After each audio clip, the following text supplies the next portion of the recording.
Hello everyone, this is अनमोल बल्ला and आप सबका स्वागत है हमारे यूट्यूब चैनल पे। आज की वीडियो में हम लोग बात करेंगे एक ऐसी स्ट्रेटजी के बारे में, खासकर इंट्राडे के बेस, जो कि बहुत ही ज़्यादा सिंपल और इफ़ेक्टिव है।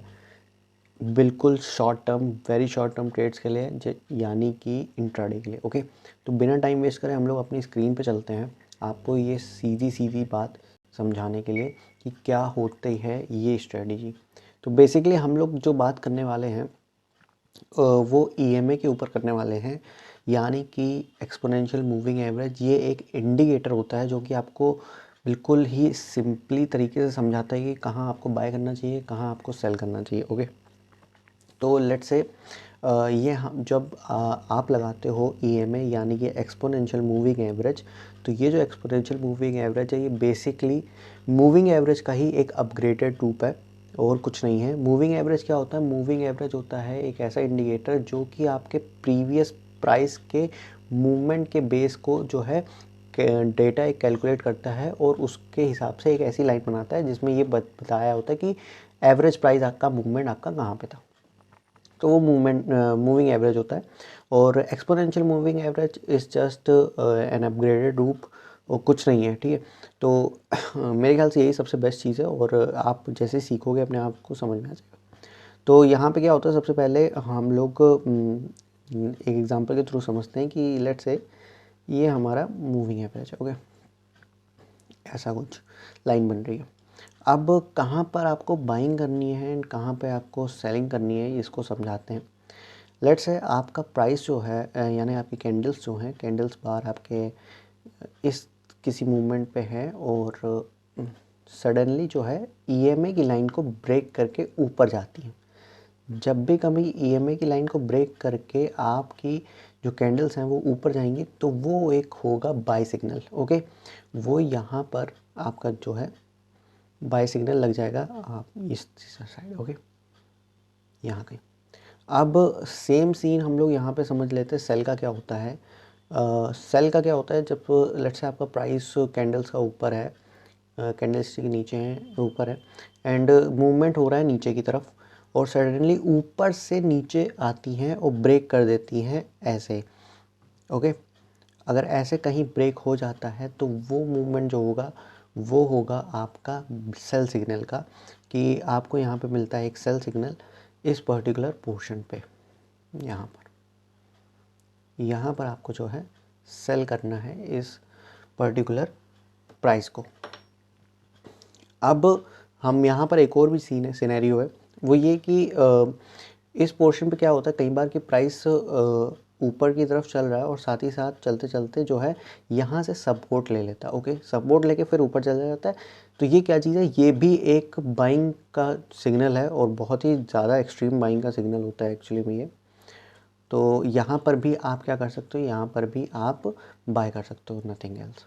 ओके, सेम सीन हमारा यहाँ पे सेल के लिए होगा। सेल में भी क्या होगा, हमारा प्राइस अगर नीचे की ओर जो है चल रहा था प्राइस, लेट्स से आपका प्राइस ऐसे करके नीचे की ओर गया और फिर यहाँ से ही सपोर्ट ले लेता है और फिर नीचे चला जाता है, तो ये एक अच्छी खासी बाइंग की सिग्नल है। यहाँ पर आप यहाँ सेल का सिग्नल है, आप यहाँ पे अच्छा खासा सेल कर सकते हो इस पर्टिकुलर पोर्शन पे। तो बेसिक ये ईएमए की स्ट्रेटजी थी आपकी हमारी। आप इसको यूज़ करके देखिए, बहुत ही सिंपल और इफ़ेक्टिव है। अब हम लोग इसको जो है चार्ट में, रियल के चार्ट्स में देखेंगे, रियल के चार्ट्स में ये कैसे दिखता है। ओके, तो शुरू करते हैं। सबसे पहले इसको ऑल क्लियर करके हम लोगों को ये कहाँ से मिलेगा, ये हम लोग को यहाँ से मिलेगा। आप यहाँ पर क्लिक करेंगे इंडिकेटर्स पे आपको सर्च मारना है ईएमए सर्च करेंगे, मूविंग एवरेज एक्सपोनेंशियल देखिए करके आ रहा है, यहाँ पे आपको क्लिक कर लेना है। Okay, now let's come to our charts. ये देखिए हमारे आ गए चार्ट्स। अब हम लोग को जो है ये हमारा बाय डिफ़ॉल्ट एक जो है डेटा के हिसाब से आ रहा है हमारा मूविंग एवरेज और लाइन हुई है। आप यहाँ पे एक चीज़ गौर करेंगे तो ईएमए में दिखा रहा है 22 लिखा हुआ। यहाँ पे सेटिंग पे जाइए, यहाँ पे देखिए लेंथ दिखा रहा है 22। ये 22 क्या बता रहा है? ये 22 बेसिकली बता रहा है आपका कि प्रीवियस का जो डेटा था पिछले 22 दिनों का, कि प्राइस का मूवमेंट कहाँ था, ये उस हिसाब से आपको बता रहा है लाइन। ये आपको इंट्राडे में जब आप करेंगे बाइंग या सेलिंग, तो आपको पता है आप इंट्राडे में जो टाइम फ्रेम है वो कम होता है, तो ये लेंथ भी कम होगी। ये लेंथ 22 ना होके लेंथ 9 रखनी है आपको, क्योंकि 9 एक आइडियल आप कह सकते हैं माना जाती है रेंज फॉर इंट्राडे। और आपकी कैंडल स्टिक 15 to 5 मिनट होंगी, मतलब 15 मिनट से ज़्यादा मत लंबी लीजिएगा फॉर इंट्राडे पर्पस। अब हम लोग यहाँ पे देखते हैं कि हम लोग का बाय और सेल सिग्नल कहाँ पे आ रहा है, ठीक है। ये ऐसा नहीं कि सिर्फ एक स्टॉक में लगे, ये हर एक स्टॉक में लग सकती है, ओके। तो हम लोग यहाँ पर देखते हैं कि हमारा बाय सिग्नल कहाँ कहाँ आ रहा है। तो सिंपली आप देख सकते हो कि आपको इस पोर्शन पे बाय सिग्नल मिला। अगर आप ध्यान से देखो 15 मिनट कैंडल में, तो आपको यहाँ पर जो है प्राइस जो है ब्रेक करके ऊपर जा रहा है, ओके। यहाँ बाय सिग्नल मिला आपको, सिंपली अगेन यहाँ पे एक सपोर्ट ले लिया। तो ये भी एक तरह से ही है कि आप स्टिल अभी गेम में रहो, बाहर मत हो। आपने लेट से यहाँ पे एंट्री होती है आपकी, और ये कहीं मैं आपको ऐसे समझाता हूँ, यहाँ पे आपने एंट्री ली, ठीक है। स्टॉप लॉस आप कहाँ रख सकते हो कि भाई जस्ट थोड़ा सा नीचे रखो, थोड़ा स्ट्रिक्ट स्टॉप लॉस रखना पड़ेगा आपको इसमें, ताकि आपका लॉस ना हो। और टारगेट तब तक के हो सकते हैं जब तक कि आपकी कैंडल ब्रेक नहीं करती उस लेवल को, ओके, तब तक के आपके टारगेट्स हो सकते हैं। सो सिंपल देखिए, यहाँ से चलता चला जा रहा है और ये आपका टारगेट हो गया कितना अच्छा। तो एक बहुत ही बड़ा मूवमेंट आपको मिलता है जब EMA एक सिग्नल देता है। यहाँ पे EMA ने सिग्नल दिया था, ओके।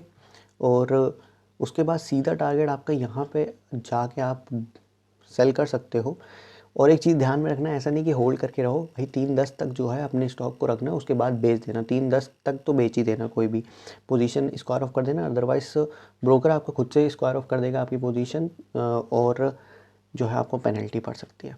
इसलिए अगर ऐसा हो रहा है कि अभी भी आपको सेल सिग्नल मिल रहा, आप बाय पे हो, स्टिल प्रॉफिटेबल हो, बट आप वेट कर रहे हो, इंट्राडे सेलेक्ट करके वेट कर रहे हो, तो आप बहुत बड़ी गलती कर रहे हो। आपको विद इन 3:10 तक जितना भी प्रॉफिट है वो लेके निकल जाना है बाहर। ये नहीं कि आप मार्केट में बने हुए हो आफ्टर 310 या 320 तक, तो आपको लॉस हो सकता है, ओके। तो यहाँ पर देखिए क्या है, असल में ब्रेक होता है बाय सिग्नल, ओके। सपोर्ट लेता है, आप लेते हो, टारगेट आपके यहाँ तक के हो सकते हैं। सेम साइड हम लोग लेते हैं सेल के लिए। सेल के लिए क्या था, यहाँ पे देखिए बगल में ही सेल के लिए भी हुआ है। यहाँ पे आप किसी पर्टिकुलर पोर्शन पे सेल करते हो एंड आपको अच्छा खासा एक सेल का सिग्नल मिलता है, मूवमेंट बहुत बड़ा मूवमेंट मिलता है, ओके। तो सेम चीज़ हम लोग यहाँ पे भी देखेंगे। देखिए यहाँ कहीं भी क्या है, ऊपर से मोमेंटम आया, लाइन को ब्रेक किया नीचे, और नीचे हमारा क्या यहाँ पे आया, इस पर्टिकुलर पोर्शन पे हमारा आया सेल सिग्नल यहाँ पे, ओके। इस पर्टिकुलर एरिया में हमारा सेल सिग्नल आया, और फिर आप यहाँ पे सेल कर सकते हैं। टारगेट देखिए अभी तक जो है प्राइस का मूवमेंट डाउन में ही है, और स्टिल हो सकता है कि आप डाउन में भी रहे, लेकिन एज यू नो मार्केट तो ऑफ हो चुकी है, तो हम लोग इसमें पहले ही एग्ज़िट कर देंगे, ओके। आपको कब तक एग्ज़िट कर देना चाहिए था, आपको विद इन 3 o'clock तक एग्ज़िट कर देना चाहिए था। यहाँ इस कैंडल तक आप एग्ज़िट कर सकते थे, ओके।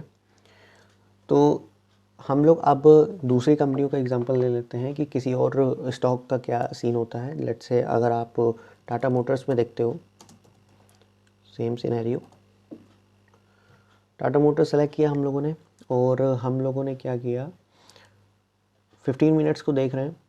15 मिनट्स में भी आपको यहाँ पे कई ऐसे सिग्नल दी जाएंगे, बट इस बार हम लोग 5 मिनट कैंडल में देखेंगे कि एक बार 5 मिनट में भी देख लें कैसा चल रहा है। सो देखिए 5 मिनट में आपको डेटा की मूवमेंट बहुत ही बगल बगल मिलेगी। अगर आपको डेटा नहीं समझ में आ रहा है कि कहाँ सिग्नल आ रहा है, तो मत करो जब तक कि आपको कोई स्ट्रॉन्ग एक्शन नहीं दिख जाता। जैसे यहाँ देखिए इस पोर्शन पे क्या हुआ था, यहाँ पर एक अच्छा सेल सिग्नल दिखा हमें, ओके। प्राइस क्या था हमारा, ऊपर गया, फिर एकदम से नीचे आके कैंडल लेके सपोर्ट ले लिया। आप इधर किधर सेल करना, शॉर्ट सेल कर सकते थे और अच्छा खासा आपको टारगेट मिलता। सेम सिनेरियो में यहाँ पे भी था। आप कहते हैं यहाँ पे भी तो सेल कर सकते हैं, हाँ बिल्कुल यहाँ पे भी कर सकते थे। आपको थोड़ा ही टारगेट मिलता और उसके बाद आपका प्राइस हिट हो जाता। शॉर्ट अगर आपने स्टॉप लॉस लगाया तो आपका स्टॉप लॉस हिट हो सकता था। तो ये नहीं है कि हमेशा जेन्युइन बिल्कुल 100% मूवमेंट नहीं मिलता, इसमें एक्यूरेसी नहीं मिलती। कहीं ना कहीं यहाँ पे फेक सिग्नल्स भी मिलते हैं। आप फेक सिग्नल्स के अलावा अगर 10 से 15-20 ट्रेड लेते हो तो हो सकता है कि आपके काफ़ी ट्रेड प्रॉफिटेबल हो।